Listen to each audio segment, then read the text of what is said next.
And I want to share screen of, well, let's just share the screen. Okay, so the first thing that I'm going to do after creating the file is create a new file, right? It's going to be a design source.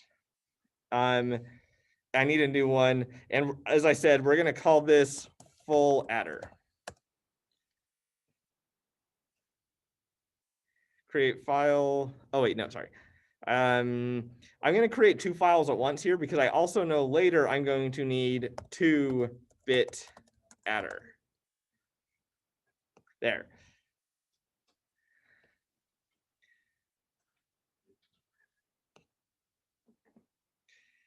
Now, those both hopefully pop up here in my design sources. Now, sometimes this weird thing happens where the full adder gets put into non-module files if I create multiple at once.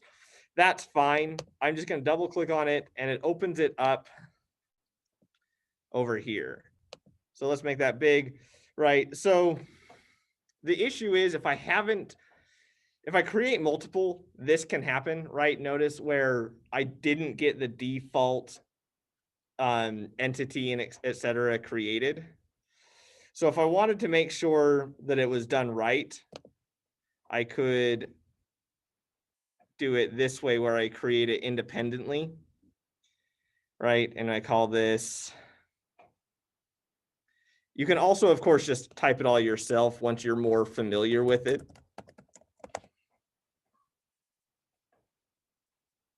Full adder 2.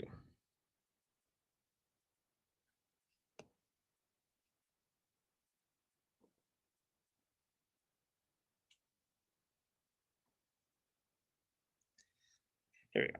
So doing it that way will make sure that I have all of this preliminary junk as well as the libraries, right? And I need this numeric standard library as well. Okay, so I know I need ports for the full adder A, B, C in of standard logic, and I need, that are out, or sorry, in standard logic. And then I have output S and C out that are of type out standard logic. And then you can write the expressions, right? So S is equal to, the sum is A XOR B XOR C in, right?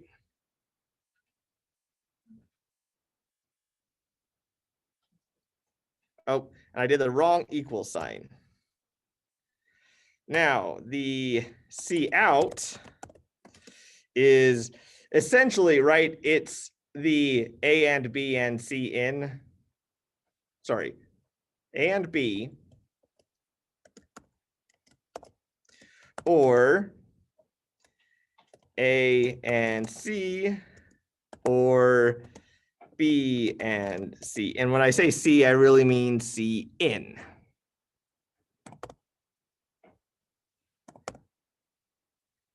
So if I have any two, or A and B and C in.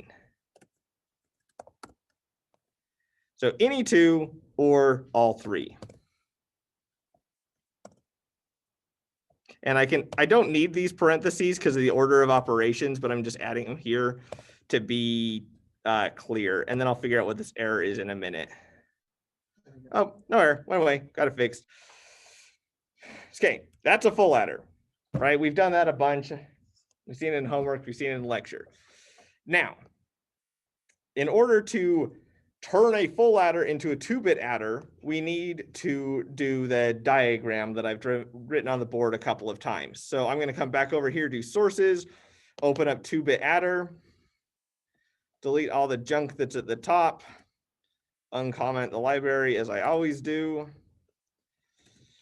And now I can add its ports, which I said I was going to make as different than the full adders ports. They could be the same name, but it's easier and more clear if they have different names. So these are going to be X, Y that are my inputs, and they're standard logic vectors of 1 down to 0. Remembering that I do 1 down to 0 in order to keep the most significant bit on the left. Okay, then my output is, the only output I'm really worried about at this point of this is sum, which is an out. I'm going to leave that lowercase. Sum is an out, and it's going to be a standard logic vector as well. So I'm just going to copy and paste to save myself from writing, but change it to down to 0. Okay, so here's the new thing, right? The thing that you haven't really done, but I've talked about. And I know, and if you want to come up closer, since you're kind of far away and can't see, you're more than welcome to. So what we want to do here is, before the architecture, I need to say this component exists. This is the declaration. And my favorite way to do it is just copy and paste from the component that you're interested in. In this case, the component, the part, is that full adder. Now, if I don't want to screw anything up, the copy and paste brings it in, and I just change the word entity to component. And instead of end full adder 2, I end component. Boom, done. Now, that full adder 2 exists as far as the 2-bit adder knows. If I didn't tell it, it doesn't know it exists, and it doesn't know how to connect it up. Then I can start creating the instances, the instantiation. So full adder 0, and this is like exactly what I wrote up on the board, right? So full adder 0 is a type full adder 2, because that's what I called it. And it has the port map. Well, it needs all of these. So I can go ahead and just kind of copy them and say something like, well, A gets assigned to X at 0. B gets assigned to Y at 0. The CN, well, on the first bit, we never do anything with that, right? It doesn't make sense to carry into the 0th bit, so it's a 0. It's just fixed at 0. I can create a new line or not, doesn't really matter. And then I have my outputs. Well, my outputs are declared right here, right? S and C out. So S gets assigned to, well, sum, right? So this is why I like naming things different. I'm assigning port S of the full adder to sum of the 2-bit adder. And I need the location 0. Similarly, I need C out assigned somewhere. And this is where we need to say, I need a new signal, because this doesn't have a port associated with it, because this is an internal connection. So I'll create a signal. We'll just call it C. It's standard logic. And what am I forgetting? Nothing? I think nothing. We'll find out in a bit. What is it not like? Oh, this. Never mind. All right. C.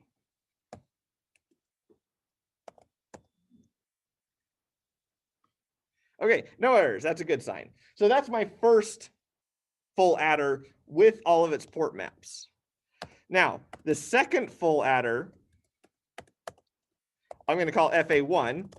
And here's the nice thing. I can really just copy and paste all of that, save myself a whole bunch of writing, and reassign where it's going. Well, X at 1, Y at 1. And I'm going to leave to you for a little while. What is the CN? What location is the sum? And what is the C out? Those are your 3 questions remaining.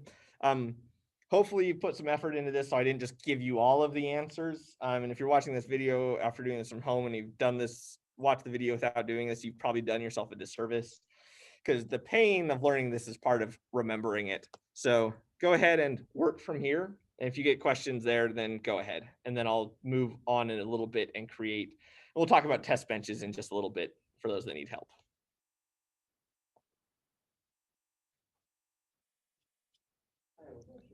Yeah, let me get this recording paused, and then I will come help. So now that I've got this, am I ready to do the test bench? Yeah, if you think your code is working, it's time to make the test bench. Okay. To make the test bench, right? Because this is how we evaluate if our code is working. We have no other way of doing that. So what we're going to do is create a new file, clicking that plus button or the add sources. But this time it's a simulation source, right? We're done designing. Let's simulate it. Create file. I like to call it the same thing _TB. So this is 2-bit adder _ test bench TB.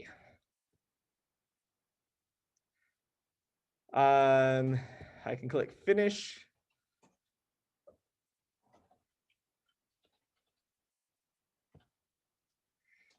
Here.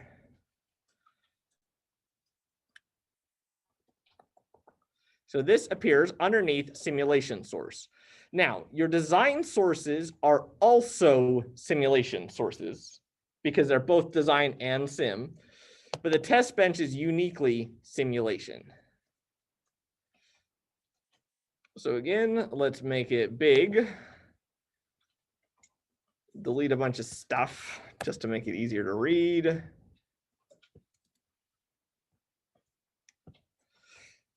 Okay, so this test benches do not use ports.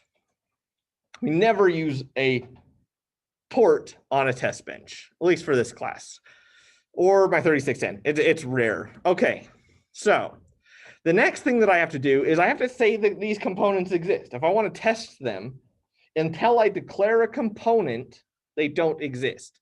Well, as with the full adder into the 2-bit adder, the easiest way is go to the thing you want to test, in this case, the 2-bit adder, copy its entity, paste its entity, and change the word entity to component. And then we have to end, right? Then you're going to get this error. If you moused over, it's kind of obvious. There's error near there. Okay, end component. Boom, done. Now it's ready. But the difference is I have no signals available from my port creations. So I have to make all signals. Well, the way I do that is the same thing, signal x _TB. This is just kind of good practice. You'll appreciate it down the line when you start testing more complicated things, is naming your test bench signals something other than the port name. So that when you get an error and it says error near X, you know that it means the port, not the signal.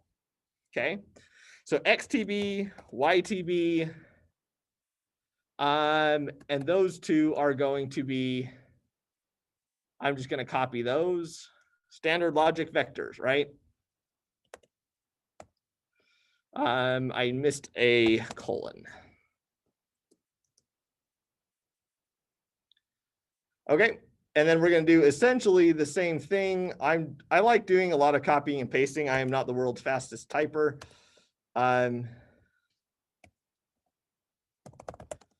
Creating that sum signal.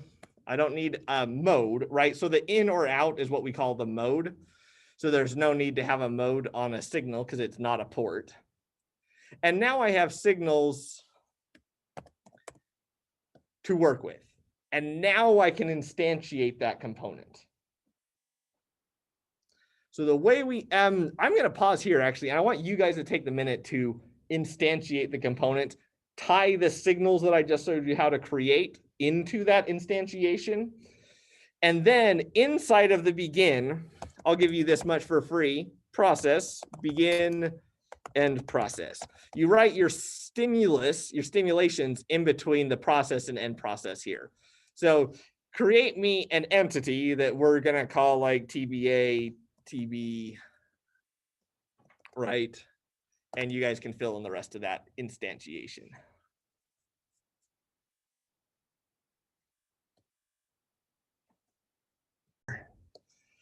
So as with the test, or as with the other instantiation on the test bench, I just have to say what it is and what it's connected to. So it is a 2-bit adder, and it has a port map, and that port map has to have X y and sum. Then I just have to go back and fill in what those port maps are connected to. Well, X is connected to XTB. Y is just connected to YTB. And sum is just connected to sum TB. Oh. Helps if you don't have little typos.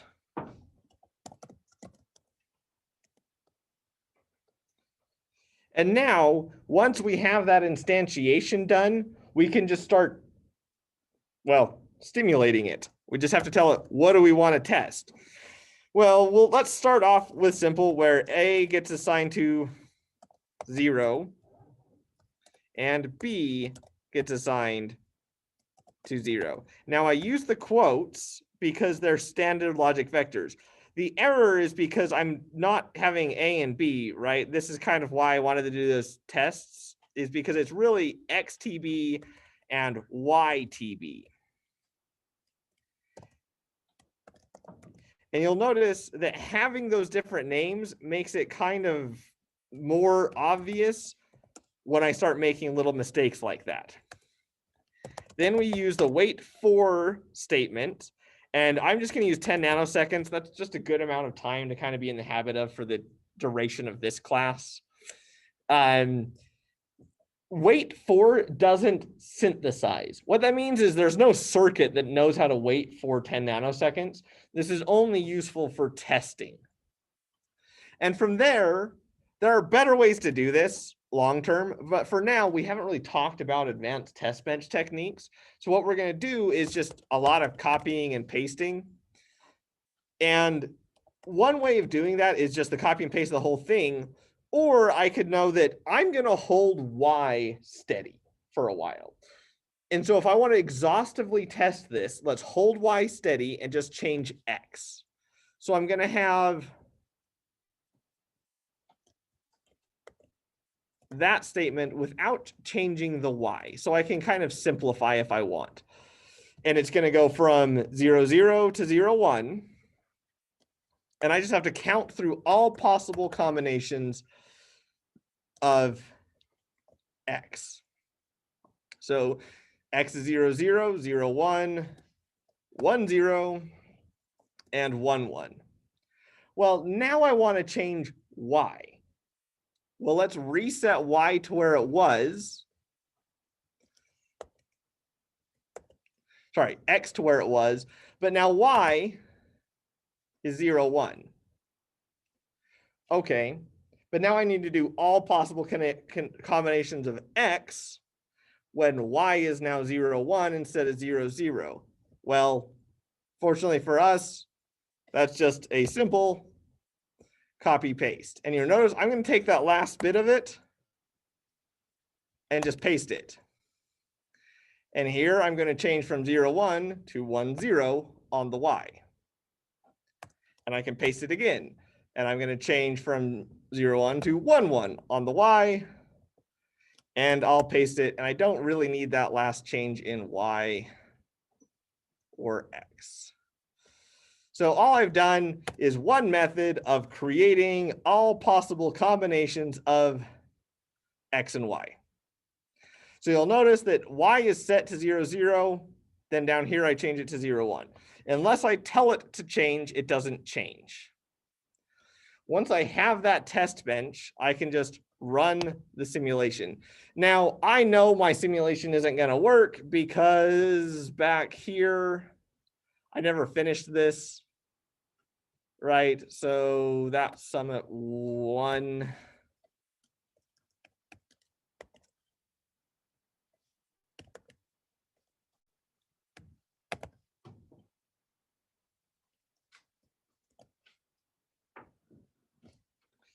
There we go. So I just remembered that. You would throw an error if you didn't have it. In fact, I can show you what would happen. So let's say I delete this C. It has an error. And I run the simulation.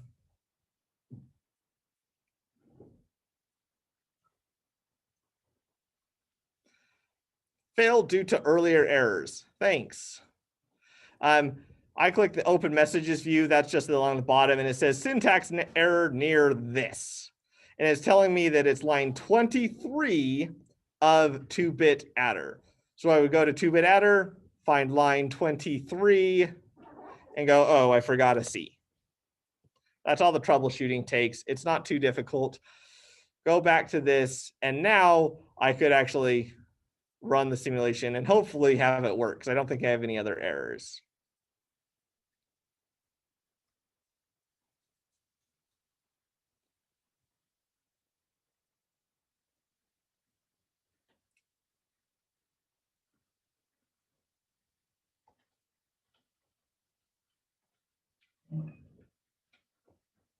Let's make this big.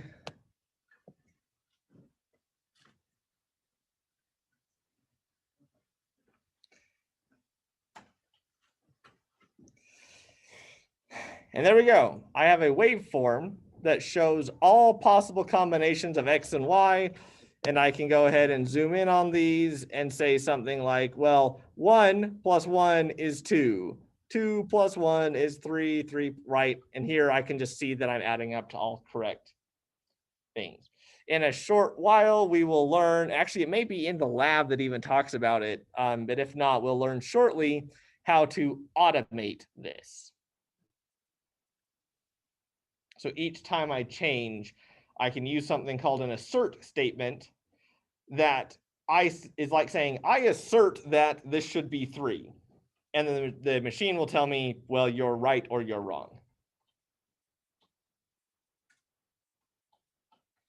So that's in the near future. For now, you just look at it, right? Because it's an easy test bench to look at. But if you had a 16-bit adder and you had to do, all possible combinations of that, you could imagine that it would be a nightmare to 1, write that many lines of code, and 2, test that, like read that many lines of code. It would be ridiculous. So that's why we want to automate eventually.